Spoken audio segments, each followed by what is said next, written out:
வந்துட்டாரு நம்ம ஜி வந்துட்டாரு. நல்லா வந்தாரு உங்க ஜி. வெள்ளம் வந்து வீடெல்லாம் மிதந்துச்சே, அப்ப எங்க போனாரு உங்க ஜி? தமிழக மக்களுக்காக தமிழ் மக்கள் மேல எவ்வளவு அன்புன்னு அவருக்கு செய்திருக்கிறேன். உங்க ஜி என்ன கொடுத்தாரு? எலெக்ஷனா மட்டும் ஓட்டு கேட்டு வந்துருவாரு.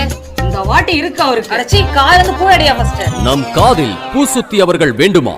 சிந்திப்போம். ஹலோ வணக்கம் சார், நான் பாஜக கட்சி அலுவலகத்துலேருந்து பேசுகிறேன் சார். கரிஷ்மா பானு மேடம் இருக்காங்களா? சொல்லுங்க மேடம். சார் நீங்கள் வந்து பிரதமர் உஜ்வாலா கேஸ் திட்டம் தானே சார் எடுத்திருக்கீங்க? ஆமாங்க மேடம். ஓகே சார், அதனால உங்களுக்கு மானியம் எல்லாம் கரெக்டாக வந்து சேருதா சார்? மானியம் 2 மாசம் 3 மாசம் விட்டு தான் மேடம் வீடியோ வருது. ஓகே மேம், உங்களோட சட்டமன்ற தொகுதி பேர் என்னன்னு தெரிஞ்சுக்கலாமா சார்? பழனி மேடம். பழனியா மேம்? ஓகே சார், வரப்போற லோக்சபா தேர்தலுக்காக பாஜக கட்சிக்கு ஆதரவு கொடுப்பீங்களா சார்? பாஜக சாகர வரைக்கும் பாஜக ஓட்டு போட மாட்டேன்.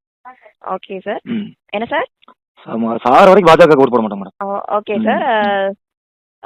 உங்க ஏரியால ஏதாவது பிரச்சனை ஏதாவது இருக்கா சார்? ஒரு பிரச்சனை நல்லா இருக்கு. பாஜக இல்லைன்னா நல்லா இருக்கும், தமிழ்நாடே நல்லா இருக்கு. ஓகே.